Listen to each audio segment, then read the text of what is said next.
పిల్లవాగుతో చెప్పకండి ఈ పిడుగులాంటి వార్త, చల్లడిల్లి అది గట్టు తెంచుకొని పొంగి పొరలుతుంది. ఇది తెలిసిందా గాలిపటం తన గుండె పగిలి కూలుతుంది. ఈ మాట వింటే టెంటు హాలు కన్నీటి కహే పాడుతుంది.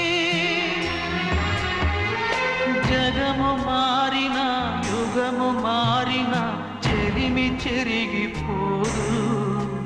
మీ బతుకే స్నేహం కోసం, మీ త్యాగం స్నేహం కోసం, మీ తనువులు స్నేహం కోసం, మీ పయనం స్నేహం కోసం.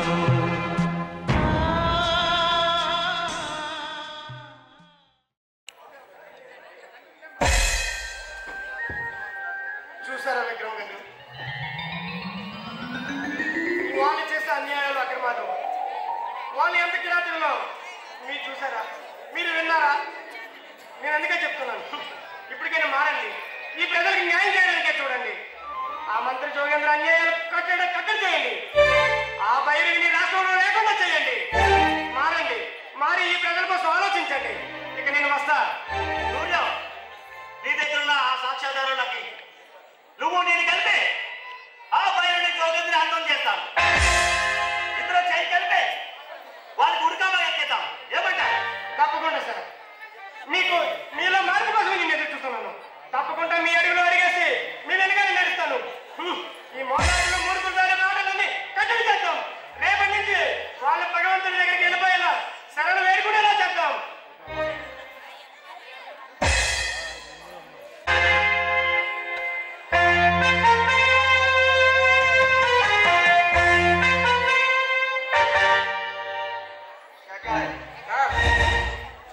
ఎలక్షన్ రిజల్ట్ దగ్గరలో ఉంది. కలెక్టర్ అంటే వచ్చాడని కలెక్టర్ లేపించేశారు. ఇక జనాలతో మన ఊరికి ఎలాగైనా పడతాయి. కలెక్టర్ చావు తీసానా ఈ ప్రజలకి భయం పట్టుకుంటుంది. చేస్తే ఆడ అధికారైనా ఒకటే, ప్రతి జనమైనా ఒకటే.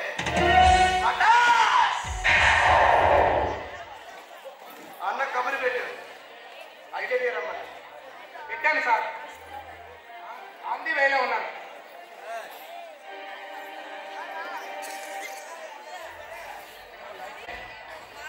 ఈ జోగేంద్ర గారిని టచ్ చేసే తను అప్పటికి ఉందా?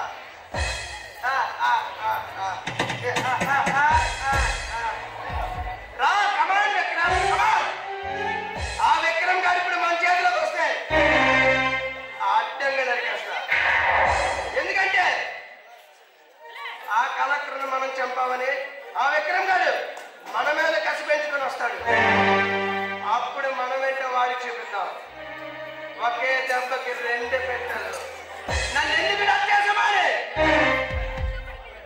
వాళ్ళకే తెలియజేయాలి. అన్ని కబురు పెట్టు. ఆ విక్రమ్ గారిని నామరూపాలు అక్కడ చేస్తాం. అలాగే సార్.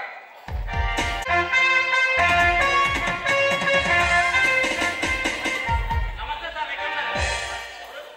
నేను జోగేంద్ర గారి పనిచేస్తున్నాను. మొన్న కెమెరాలో అతనికి రాష్ట్రాలన్నీ నేను రికార్డ్ చేశాను.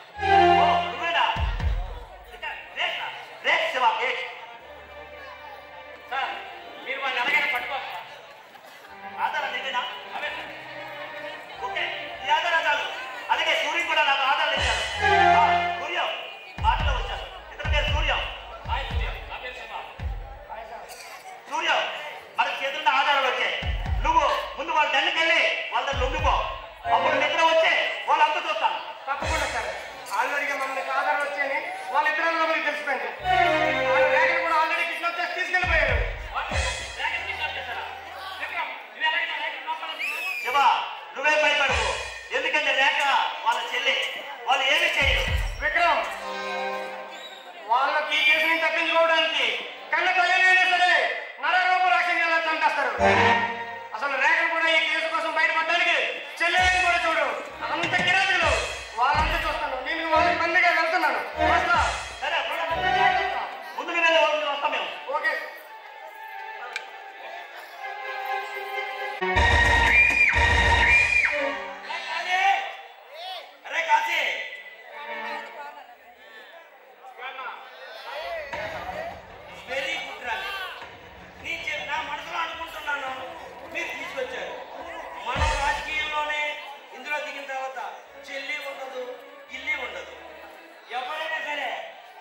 ఎప్పుడైతే విక్రమ్ కూడా ఎవరికైనా సెట్ అయిందో అప్పుడే మా చెల్లికి చచ్చిపోయింది.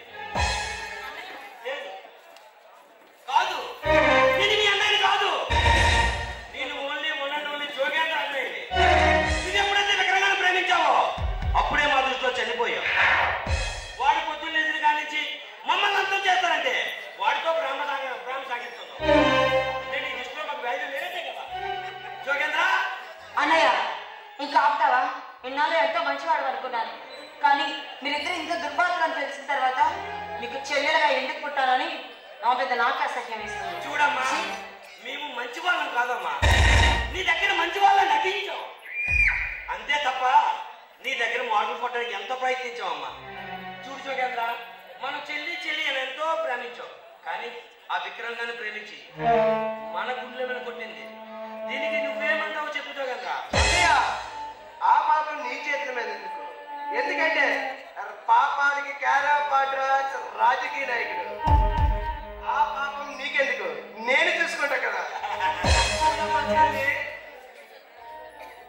నువ్వేదో మా చెల్లి కదా అని మంచి సంబంధం చూద్దాం అనుకున్నాను, కానీ ఒక ఆప్రాల్ నా కొడుకు, అందులోనే అన్నయ్యకు నాకు ప్రత్యర్థ శత్రువును నువ్వు ప్రేమించావు. నీకొక్క విషయం గుర్తుంచుకో, రాజకీయాల్లోకి అడుగుపెట్టిన తర్వాత తన మేన భేదాలు లేకుండా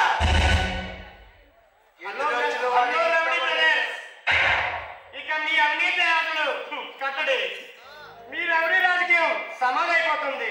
క్షణంలో మీ చట్టంతా గవర్నమెంట్ కావాలని సబ్మిట్ చేసేసాం. మనమేనే ఫ్యామిలీ డిస్కస్ చేసుకుంటే మధ్యలో అది చేస్తాను ఇది చేస్తాను కదా వస్తున్నాడు. మాకు ముందే దివ్య చేస్తున్నాడు, మధ్యలో ఈడప్పుడు నేను జనాలు అర్థిస్తాను వాళ్ళు అర్థిస్తాను. జోగేంద్ర, ఇలాంటి వాళ్ళు వచ్చినప్పుడు మనం పెద్దగా స్ట్రెస్ అవ్వకూడదురా. వాళ్ళు వస్తుంటారు పోతుంటారు. ఈ రాజకీయాల్లోకి వచ్చాక బీపీ మాత్రం చాలా ఇట్టే అందరినీ చూసి నవ్వాలనిపిస్తుంది, కానీ వాళ్ళు వెళ్ళిపోయాక వస్తుంది కోపం. వీడు కూడా అంతే, మనమేదో ఫ్యామిలీ డిస్కస్ పెట్టుకుంటే మధ్యలో వచ్చి అలా చేస్తాను ఇది చేస్తాను అంటాడు. చచ్చిపోయే ముందు ఏంట్రా మీ ఆనందం? భగవంతుడు పిలుస్తున్నాడు.